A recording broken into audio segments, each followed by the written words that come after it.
tal? Les doy la bienvenida a un programa más de En Defensa del Consumidor. En esta ocasión hablaremos de cómo en México constantemente estamos violentando el derecho de las niñas, niños y adolescentes a vivir en entornos saludables y también violentando su derecho a tener una alimentación saludable. Acompáñenos. En esta ocasión, en la nota neta, les tengo información que da a conocer este mes la Profeco, la Procuraduría Federal del Consumidor. Y es que a través de un comunicado informó que Ticketmaster tendrá que pagar 3.4 millones de pesos por una demanda colectiva interpuesta por la cancelación de boletos de esta empresa. Esto se logró a través de un mecanismo alternativo de solución de controversias en el que se decidió poner fin a esta demanda de acción colectiva con la que se beneficiarán alrededor de 500 consumidores. Las cancelaciones de estos eventos tuvieron lugar entre el 1 de enero del 2020 y el 31 de diciembre del 2023. Pero los usuarios jamás pidieron estas cancelaciones, sino que Ticketmaster lo hizo en automático. Así, la Profeco anunció que Ticketmaster tendrá que pagar, les repito, 3.4 millones de pesos como resultado de esta demanda colectiva. Bueno, ya les decía que vamos a hablar sobre cómo violentamos en México el derecho de la niñez y de las adolescencias a entornos saludables, el derecho a la alimentación saludable.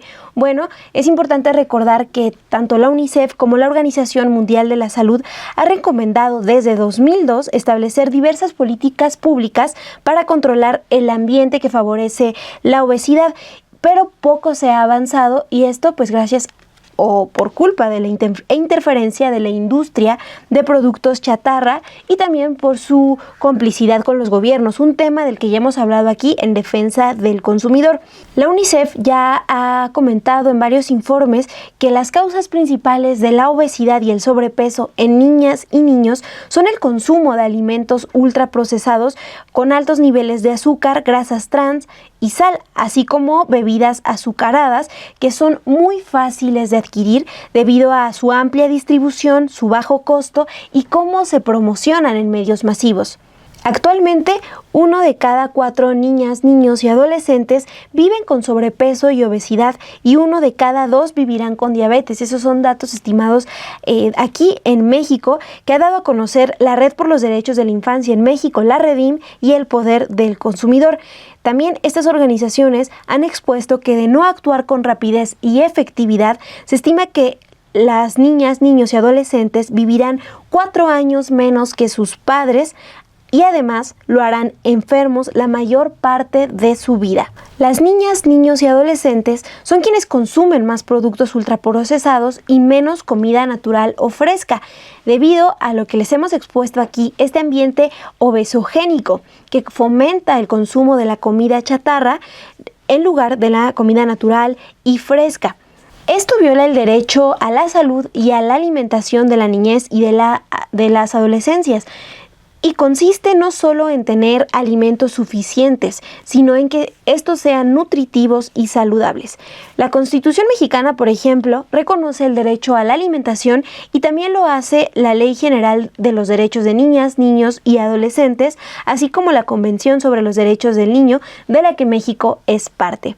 Por ello, el Estado mexicano está obligado a cumplir y a hacer cumplir estos derechos y también a exigirle a la industria de comestibles ultraprocesados y a las industrias que producen bebidas azucaradas interponer el interés superior de la infancia a sus intereses comerciales. En México se han implementado diversas políticas públicas, una de ellas el etiquetado frontal de advertencia, que recientemente ha sido declarado como constitucional por parte de la Suprema Corte de Justicia de la Nación. Es importante recordar también que un estudio de 2023 realizado en colaboración de UNICEF México confirmó la importancia de medidas como aumentar el 20% el impuesto a bebidas azucaradas y subsidiar 20% a alimentos saludables.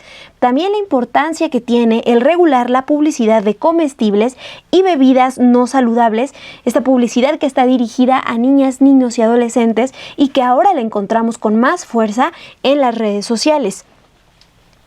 También este estudio habló de la importancia de realizar campañas de sensibilización y capacitación y promover desde las escuelas una alimentación saludable. También recientemente se aprobó una reforma a la Ley General de Educación en materia de salud alimentaria en las escuelas para prohibir con más fuerza la venta de productos chatarra en estos espacios donde las niñas, niños y adolescentes pues pasan gran parte de su día. Y también se aprobó recientemente la Ley General de Alimentación Adecuada y Sostenible. Por eso, organizaciones civiles ven con buenos ojos estas medidas y esperan que contribuyan a garantizar el derecho a la alimentación nutritiva suficiente y de calidad, así como, ya les decía, la protección de la salud para la niñez y la adolescencia en México. Vamos a escuchar qué es lo que opinan las personas sobre la alimentación que llevan las niñas y niños aquí en nuestro país, en México, y después vamos a escuchar una entrevista con Tania Ramírez. Ella es directora de la REDIM, la Red por los Derechos de la Infancia en México. En esta ocasión, varias niñas y niños nos respondieron qué alimentos saludables les gustan y cuáles incluirían en un platillo balanceado. Vamos a escucharles. ¿Cuál es tu alimento saludable favorito? Zanahoria, pepino, la manzana, brócoli, sandía y pues la fruta. Brócoli. Me gusta la fruta y el mango. Si tuvieras que armar un plato saludable, ¿qué le pondrías? manzana, uvas y fresas. Espagueti, también agua, pollo, verduras, zanahoria, pepino y chayote. Bueno, para seguir hablando sobre el derecho que tienen las infancias y adolescencias a la salud, a una alimentación nutritiva, me da mucho gusto recibir en el estudio a Tania Ramírez. Ella es directora ejecutiva de la REDIM, la Red por los Derechos de la Infancia en México.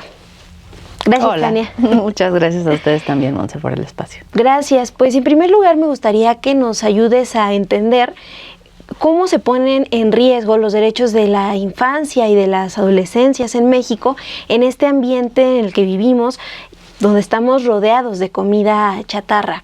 ¿Qué derechos se vulneran hacia este sector de la población? Bien, creo que en esta gran conversación sobre la alimentación es siempre útil recordar cuál es como el marco de derechos y concretamente de derechos de la niñez que aplican. No se trata únicamente de decisiones familiares o individuales sobre si le doy a mi hijo o hija determinados productos, sino cómo el Estado, en su rol de garante de derechos, tiene determinadas obligaciones para garantizar y respetar también los derechos de niñez y adolescencia en todo contexto y frente a todas las circunstancias que viven, ¿no?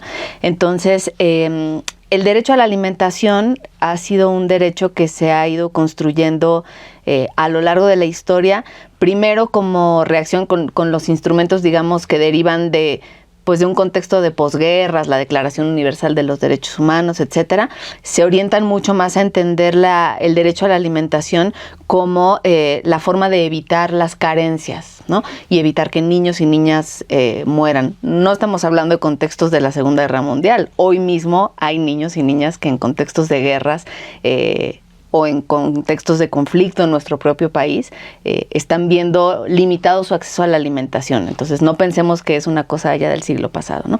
Pero digamos que en ese marco se empieza a construir como un derecho para hablar de la no privación de los alimentos, la posibilidad de accederlos, pero se va complejizando un poco más a la luz de otros, de los DESCA, de los derechos económicos, sociales, culturales y ambientales, para poder hablar de qué quiere decir tener la oportunidad de acceder a alimentos, ¿no? Y más adelante todavía, y creo que es el momento en el que estamos, no únicamente entender el derecho a la alimentación y punto, sino a una alimentación balanceada, adecuada y saludable, ¿no? De ahí que, por ejemplo, hayamos pasado de hablar del derecho a la alimentación como carencia o como desnutrición, a hablar en las sociedades contemporáneas de malnutrición como una forma en la que se expresan estas afectaciones al derecho a la alimentación, ¿no? Ya veo. Entonces, en ese sentido, pues a mí me gustaría también preguntarte ¿por qué es importante voltear a ver en el contexto actual, que estamos pues llenos de publicidad, de anuncios también en redes sociales, en las calles, pues ¿en qué ambiente están creciendo las infancias, ¿no?, respecto a esta alimentación? Sí, es algo que tenemos tan naturalizado desde que fuimos a la primaria con la tiendita cooperativa o la señora o el señor que se ponía afuera de la escuela, que se ponen todavía afuera en los pasillos, etcétera. Tenemos muy naturalizada la presencia de este tipo de productos, ¿no? Pero lo que no sabemos es que en el avance de los tiempos y de la creación de este tipo de productos se han ido introduciendo muchísimos elementos que son comprobadamente nocivos para la salud, ¿no? Entonces, pues no es lo mismo echarse unas jícamas a la salida de la escuela que comprar todos estos otros elementos que están construyendo entornos obesogénicos, ¿no? Así es como los llamamos. Y creo que eso es importante tenerlo en la mira ahora mismo, porque una de las lecciones que más duramente aprendimos con la pandemia y que siempre parece que estamos en la tentación de olvidarlo como si ya hubiera pasado, tiene que ver con esas precondiciones en la salud que hacen que pueda haber una vulneración más afectada a la salud, ¿no? Es decir, tener sobrepeso, tener diabetes, se convirtieron en factores de vida o riesgo, no en características de si mi hijito está más gordo o más flaco, ¿no? Estamos hablando de cuestiones que pueden representar en escenarios como la pandemia por COVID, situaciones de vida o muerte. Puede parecer exagerado, ¿no? Y para mucha gente debe ser como, ay, no, pues los niños comen dulces, qué exageración. Pero lo que se ha ido observando y documentando a lo largo del tiempo es que en muy poco tiempo las infancias y adolescencias han ido creciendo en estos ambientes, incrementando en muchísimo su ingesta de sodio, su ingesta de azúcares, en fin, de otros productos que hacen a estos productos dejar de ser alimentos, ¿no? Y pasar a ser literalmente productos chatarra. Y esta sí representa una afectación a sus derechos, ¿no? La propia Convención sobre los Derechos del Niño, en su artículo 6, y es uno de los principios rectores de la Convención, habla de la vida, supervivencia y desarrollo. Y para poder hablar de supervivencia, es decir, tener acceso a la alimentación, pero también desarrollo y desarrollo adecuado, tenemos que velar porque ese derecho a la alimentación sea, pues esto, ¿no? Asequible, suficiente, pero también balanceada, y sobre todo que pueda romper algo que yo creo que ahora mismo es casi siniestro, que es el hecho de que los productos más ultraprocesados resultan más accesibles y más asequibles a las poblaciones más pauperizadas. Es decir, comer bien se está convirtiendo en un lujo de ricos, y comer mal se está convirtiendo en una sentencia de pobres. Y creo que este es un ciclo que estamos obligados a romper desde las prácticas de la sociedad, pero también desde un deber de Estado. Y por eso hablamos de derechos humanos y de derechos de la niñez. Hay un rol en las instituciones y en el Estado, y me parece que quizá por primera vez, y en este contexto al menos, es muy virtuoso que desde las instituciones públicas, desde la autoridad y desde las organizaciones, estamos de acuerdo, no siempre nos pasa, ¿no? Estamos de acuerdo en que esto se tiene que promover y que eliminar, pero el factor de la empresa y de los intereses de la iniciativa privada y de quienes, las grandes firmas que están produciendo y vendiendo y enriqueciéndose con el hecho de que estas poblaciones consuman estos productos, pues es hoy por hoy un interés demasiado poderoso y que está inundando las redes sociales, la publicidad, los espacios alrededor de la vida de niñas y niños. Y ya nos hablabas ahorita de esta convención, también quisiera saber ¿qué otros recursos, instrumentos legales protegen a las infancias de estos ambientes que estén vigentes actualmente en México o que México ha suscrito, ¿no?, también a nivel internacional, para que vayamos entendiendo en qué momento estamos aquí ahora en México? Sí, concretamente para niñez y adolescencia, la Declaración de los Derechos del Niño es nuestro, digamos, el instrumento máximo que a nivel internacional reconoce los derechos de la niñez.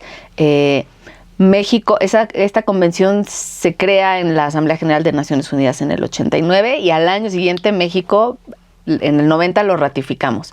De ahí deriva una ley nacional, la Ley General de Derechos de Niñas, Niños, Adolescentes, que también habla de cómo este sentido de vida, supervivencia y desarrollo tiene que materializarse en accesos adecuados al agua, a la vivienda, a la alimentación. Esas condiciones que hacen parte de la supervivencia y del desarrollo forman parte hoy por hoy de un marco jurídico nacional, ¿no? Además, y esto hay que recordarlo, pues nuestra Carta Magna, ¿no? La Constitución, en su artículo 4, por ejemplo, habla de todas estas condiciones sociales que acompañan a la posibilidad de un derecho a la alimentación saludable. Y el artículo 1, que es el artículo clave de lectura del resto de la Constitución, habla del principio de no discriminación. Y esto quiere decir que todas las personas, sin importar su edad, deben de tener una protección de sus derechos, y para el caso de niñez y adolescencia esta protección debe de ser reforzada frente a algunos contextos que pueden vulnerabilizar la circunstancia con la cual leen la realidad, interaccionan con la realidad y con sus productos, y en este caso los alimentos, ¿no? Ya veo, y bueno, con esa explicación también que nos das, pues qué es lo que ven desde la Redim con la ley que se aprueba recientemente, tengo aquí el nombre porque es grande, Ley General de Alimentación Adecuada y Sostenible. ¿Cómo puede contribuir a estos espacios para que las niñas y los niños pues no estén llenos de tanta comida chatarra? Es importantísimo tener marcos legislativos más claros y que resulten más exigibles y más justiciables también cuando hablamos de esto, que parecería ser una causa difusa, ¿no? En el entendimiento que todavía nuestra sociedad tiene de que niñas y niños pues le tocan a sus familias y cada quien decide lo que hace de puertas para adentro, necesitamos que haya mucha mejor claridad de qué es lo que se vale y qué es lo que no se vale. Porque niñas y niños pueden ser hijas o hijos de sus padres y de sus madres, pero en tanto niñez nos tocan a toda la sociedad y le tocan también al Estado y en concreto al gobierno respecto de su protección. Entonces, esta ley, junto con otras, por ejemplo, las que lograron impulsar que no haya ni venta ni presencia dentro de las escuelas de este tipo de productos, ni a determinados metros alrededor, han sido herramientas muy importantes que también nos han ayudado a aprender cómo a veces no basta nada más hacer una ley, sino decir con claridad quién es el responsable, ¿no? Por ejemplo, la ley de alimentación y esta que referías, más la de educación, para hablar de que no puede haber presencia de estos productos en las escuelas y en los entornos, pues era muy clara respecto de qué se puede y qué no, pero nunca terminamos de saber a quién le tocaba supervisarlo, ¿no? A quién le tocaba irlo monitoreando y si había alguna denuncia, por qué mecanismos hacerla.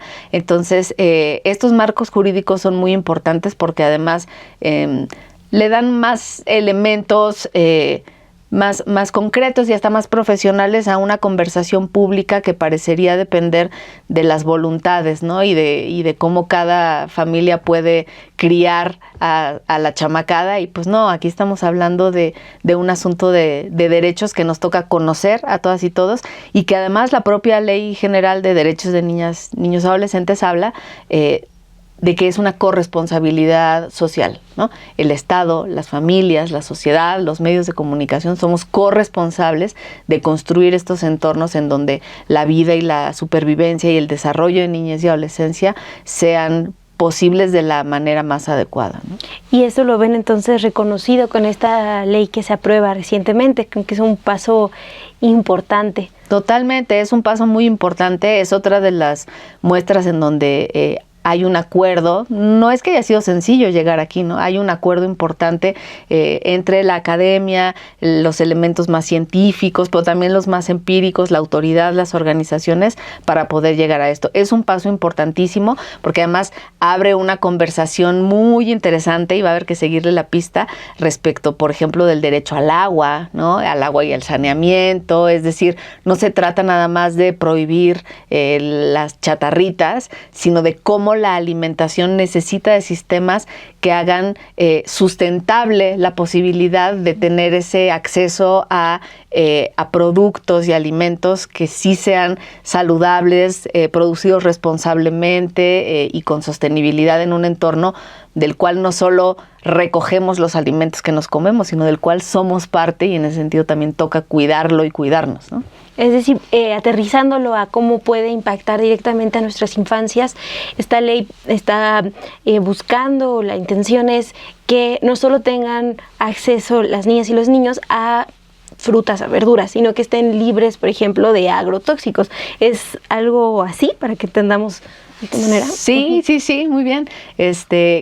Algo que cuando lo conversamos con niñas y niños siempre resulta muy brutal y nos ayuda a caernos el 20 es pensar cómo, por ejemplo, para madurar rápidamente algunas semillas y cosecharlas más rápido, se utilizan algunos productos, ¿no? El glifosato, por ejemplo, que aceleran esta productividad.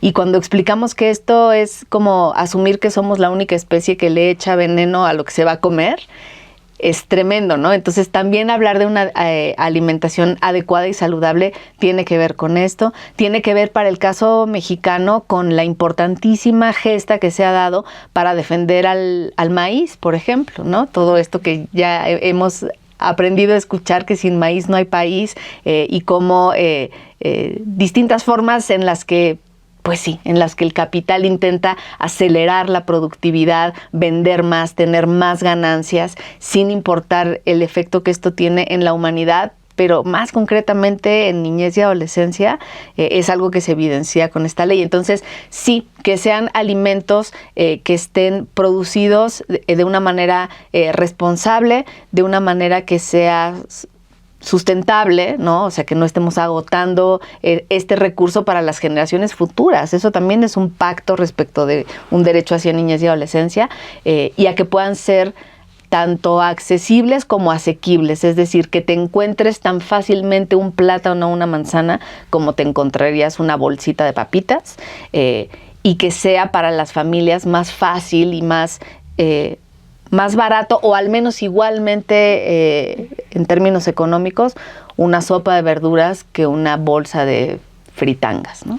Sí, y bueno, con eso que nos comentas, también retomando lo que decías de este otro factor que representan las empresas, pues como con esta ley hay también avances en ese sentido, es decir, si se pone el ojo a las empresas o traza una ruta de lo que podría hacerse para que se responsabilicen pues de este ambiente obesogénico que también están creando. Te lo pregunto pues para relacionar esta cuestión que nos explicabas de la ley. Sí, es tremendo, porque en realidad lo que hemos estado observando de la mano de la Alianza por una Salud Alimentaria, por ejemplo, es cómo estas empresas y el sector privado tiene también una responsabilidad, ¿no? Y se relaciona también con el tema de los derechos humanos, es decir, como que hemos pensado o asumido que derechos humanos tiene que ver con cuando el Estado vulnera los derechos de las personas, pero pareciera que la industria y el sector privado se mueven en otro ecosistema o en otro planeta a veces, ¿no? Y no, también hay algunos lineamientos que incluso marcan la responsabilidad que en materia de derechos humanos deben atender y cuidar las empresas, ¿no? Entonces, sí que hay un rol, no solo en esta ley, sino en otros muchos instrumentos y en conversaciones que se están dando ahora mismo sobre cuál tendría que ser la vigilancia que se da a esta forma de producir del sector privado, y de esta forma también de generar prácticas fuera de la ley para poder promover sus productos, ¿no? Creo que también después ya veníamos con varias generaciones de chicos y chicas que son nativos digitales, ¿no? Pero después de la pandemia, en donde se obstaculizó y se cercenó el contacto directo entre pares, las redes sociales, los videojuegos, las distintas plataformas se convirtieron en un medio de socialización.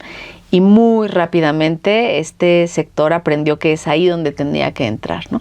Y lo que nos parece más grave para el caso de niñez y adolescencia es que no solo es un apetito por generar mayores consumos y mayores ganancias, sino es una intención muy clara de generar un público cautivo y un público adicto desde más tempranamente para tener garantizado un consumo de por vida por más años. Entonces se están dirigiendo este tipo de publicidades, insisto, a veces ocultas a través de, yo qué sé, TikTokers o tuiteros que casualmente te dicen que le pusieron tal cosa a su desayuno o salen con una botella acá o con una bolsita acá, y eso está fuera de la regulación, ¿no? Entonces creo que también estos avances en términos normativos nos están ayudando a darnos cuenta, híjole, a veces no con la velocidad con la que va el mercado y sobre todo estas estrategias de marketing muy agresivas,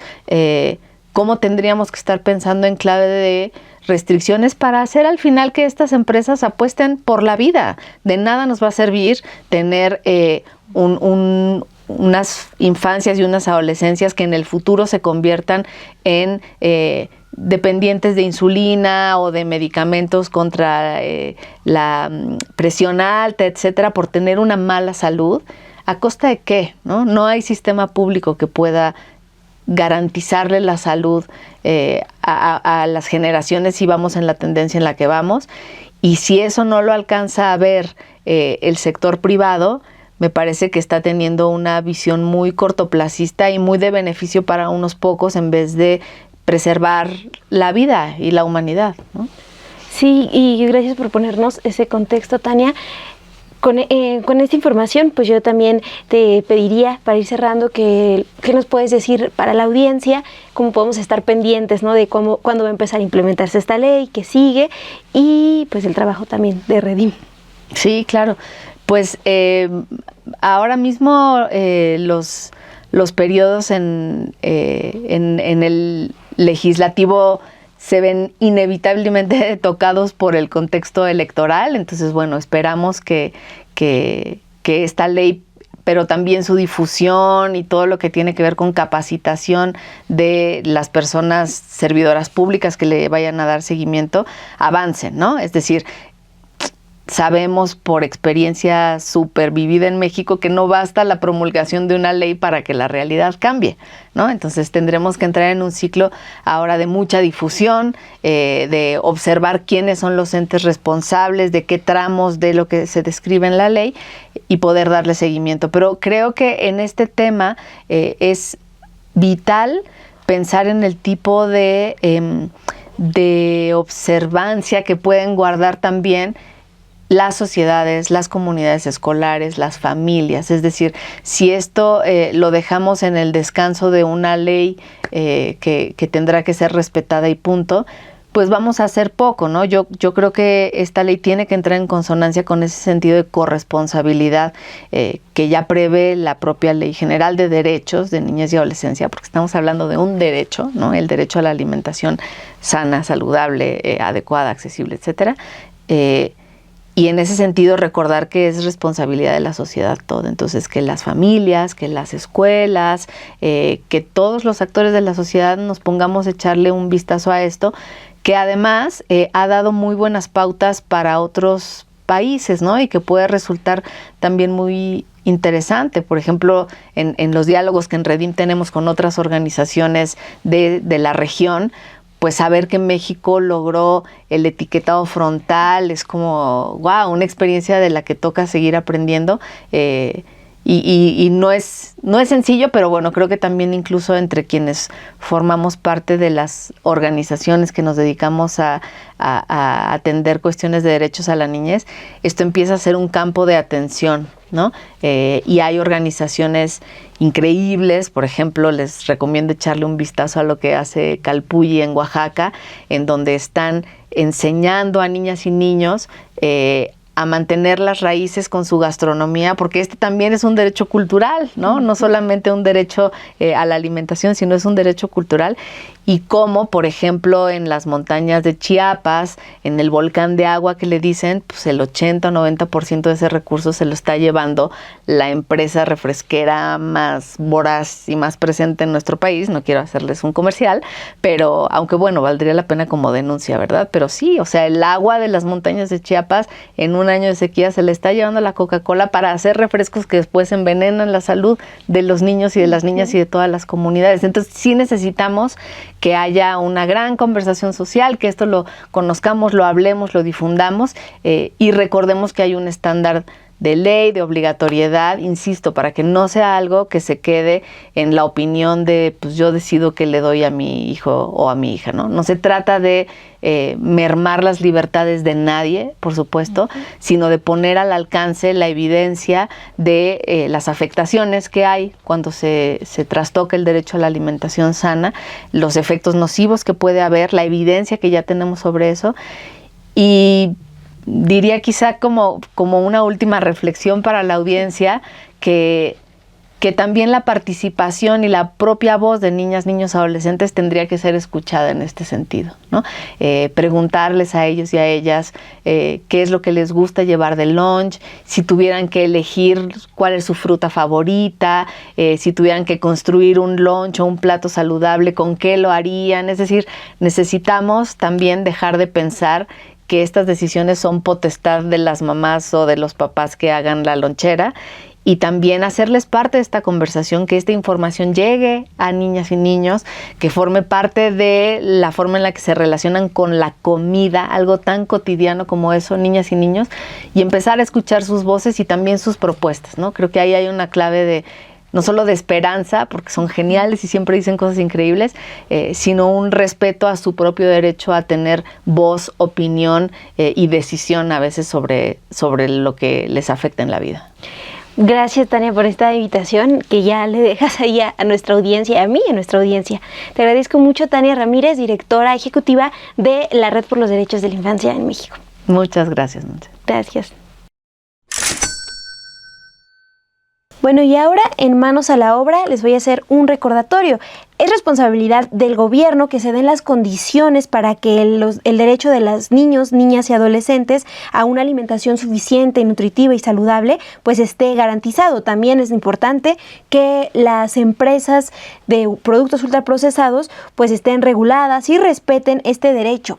Sin embargo, sí hay algunas actividades, algunos puntos que podemos realizar en lo individual. Para eso les compartimos estas recomendaciones que hace la UNICEF sobre cómo orientar a la niñez, a las adolescencias, para que coman de forma saludable. El primer consejo es ayudar a las y los niños a detectar cuando tienen hambre, a estar atentos a las indicaciones de su cuerpo y conocer sus necesidades. El segundo es empezar el día con un desayuno saludable, procurando que sea lo más nutritivo posible. El tercero es compartir con las niñas y los niños información sobre el tamaño correcto de las porciones para su edad y también hablar sobre lo esencial que es una sana alimentación para que tengan salud. El cuarto consejo es evitar ordenarle a los niños, niñas y adolescentes que terminen su plato. Eso puede provocar pues algún rechazo a ciertos alimentos. A lo mejor si sus hijas, hijos no quieren comer verduras, es importante empezar a comerlas enfrente de ellas y de ellos para que vayan asociándolo con algo bueno, demostrándoles que a ustedes pues también les gusta comer este tipo de alimentos.